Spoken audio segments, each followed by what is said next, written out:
good afternoon. I'm Hunter. If you don't know me, I lead product at Daydream. So you've heard from Eli and Peter and Shannon about how the network is poised to solve pressing development and authenticity challenges that have arisen in an AI-first landscape. I'm going to cover a bit of a different perspective, a bit higher up in the stack, talking about how the technical challenges that application builders face create opportunities for Daydream and for the Livepeer network. So we'll start with a brief overview of some recent developments in the real-time AI landscape, talk about some implications for emerging application UX patterns, and wrap up with a summary of how the Livepeer network is positioned to support this rapidly evolving industry, and how Daydream is cultivating a growing community of real-time AI video builders, researchers, and artists with the network as a key enabler. There we go. Okay, so first, what are we seeing in the research landscape? We're seeing world models and video models converging. Losing my slides. For the sake of time, I'm going to dramatically simplify some complex concepts, so bear with me here. Video model takes in some sort of input, text, video, images, generates an output video. We've seen some really amazing asynchronous models, Sora, VO3. We're starting to see similar progress in the real-time space. Some of the most common use cases here are content creation, advertising. Meanwhile, world models try to create a realistic simulation that's physically deterministic and coherent. Think a hyper-realistic simulation to generate synthetic training data or an endless world video game. In the past, the research in each area has progressed a little bit independently, but we're starting to see these tracks converge at the research layer. The characteristics that users desire from video models and from world models are really similar. And there's even starting to be some overlap in the use cases here. Whoops, I am one slide ahead.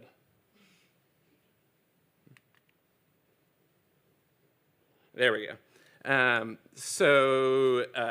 This next generation of models is coming really soon. As Eric pointed out this morning, we're seeing a staggering pace of improvements in both theoretical and applied research.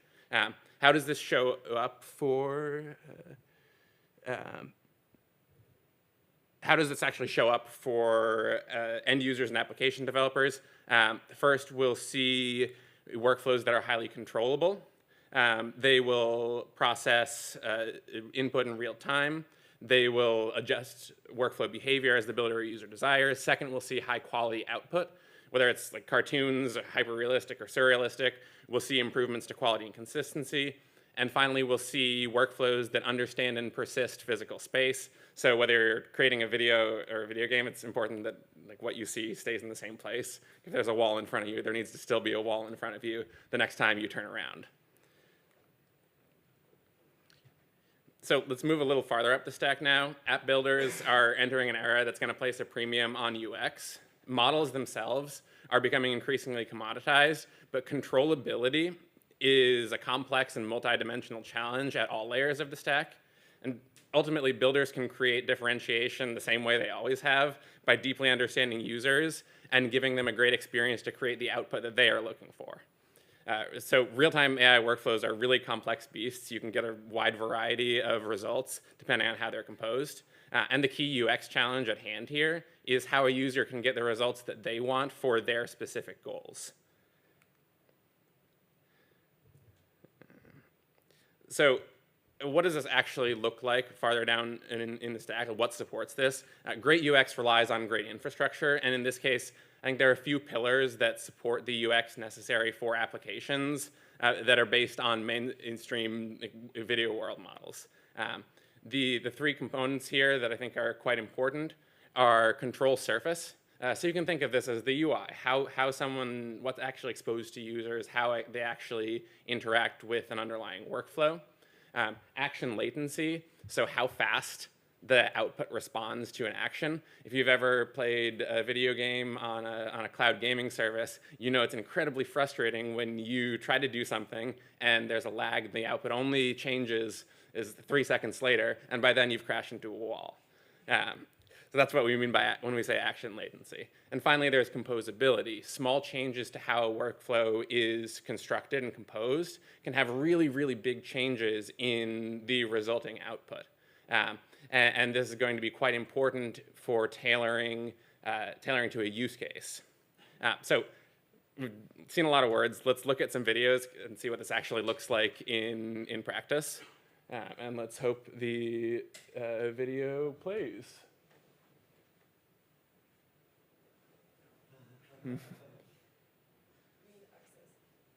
Is this on mine?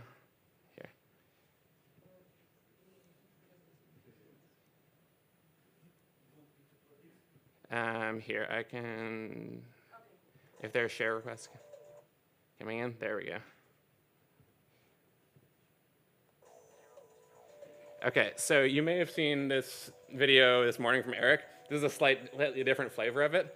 You saw the consistent one that Eric presented, which is like, let's just show Johnny Cash as Johnny Cash. Let's do a really good job of preserving his facial features, et cetera. What we just saw was something that was a little more controllable. You wanted to create a more surreal experience where you turn him into a lava monster. And that's an output that is really good for some people, but really bad for other people. So when we say controllability, we're talking about how you can actually tune the workflow to generate the results that you specifically want. Another example of this, is this the same one? Wrong. So you also saw this video this morning from Eric, but I want to point out something different here, which is not so much the video world model itself, but it's how it's being controlled. You're seeing that what's effectively happening is the prompt is changing, and then the output is changing. Now, this is cool to do in real time, but it's really cool if you can start to script it, and you can start to control it in the way that you want to control it to create the exact precise output that you want. So there's a really broad array of is that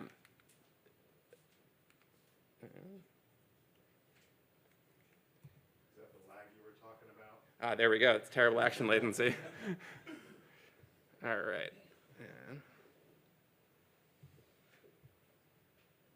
So what we really see is that as workflows improve, you see a broader and broader range of possible use cases and UX possibilities. So you can think content creation use cases where streamers are trying to use VFX over their streams and need to easily multitask. The interaction patterns for that are quite different from, say, art installations where you need more expressive gestural inputs.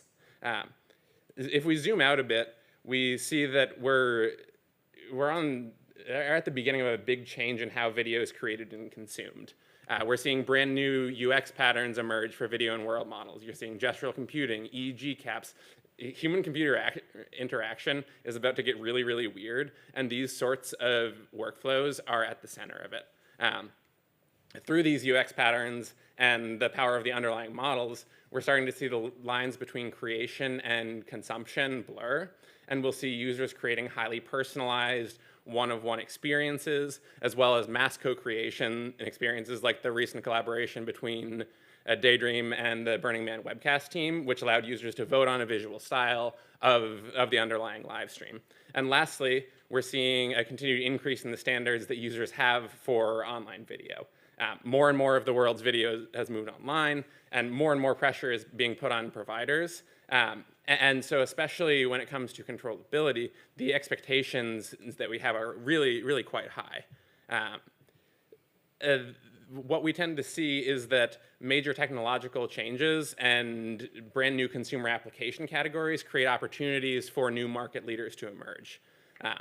Traditional streaming infrastructure has different priorities from traditional inference infrastructure. And real-time AI video and world models need infrastructure which is built for ultra-low action latency, a little bit more like cloud gaming. Bidirectional data streams, variable compute requirements, continuous creation cycles. There's all of these new ways of interacting with an application that need to be supported by infrastructure. And spoiler, the Livepeer network is really well suited to be this infrastructure. The orchestrators in the community deliver the performance, the geographical distribution and reliability that unlocks controllability, especially the action latency. the efficient resource utilization makes real-time AI affordable because these are really, really heavy compute workloads. And distributed architecture can help us handle burst demand in a more effective way. Finally, and most importantly, the Livepeer community participates in the success of the network, and governance can support key market needs, such as day zero model availability. So how is Daydream building on this? We're taking it as a foundation. We're incorporating it as a core part of our infrastructure, and with the Livepeer network as a superpower, we're uniquely positioned to be the leading community for real-time in-video world models. Ultimately, great communities congregate around great technologies, great resources, and great people. We've seen this happen with Livepeer itself, and Daydream's emerging ecosystem is a great testament to the power of the Livepeer network and the power of the community to support a truly mainstream initiative. Thank you.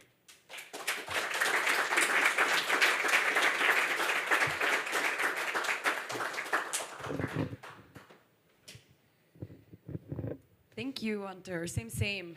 One very quick question. Yay. So, as you guys know, I'm the Unreal Engine developer, and I was talking with Eric about the possibility of incorporating Daydream into a plugin for Unreal Engine. Is that something that you're looking into, or just the Daydream team in general? Let me answer that in a slightly roundabout way. I think the gaming applications of world models are incredibly useful, and I think there's a really strong potential for these models to play a role in. Oh, has this been off the whole time? There's a chance for Daydream to support not just the actual execution, but reskinning. So you can have something that could be gray boxed, and then you use a video model to add texture to it. So without knowing more about the specifics, I don't have a perfect answer, but I think the use case, like we're seeing applications in that area, and I think that's very exciting to us. So I can actually answer your question.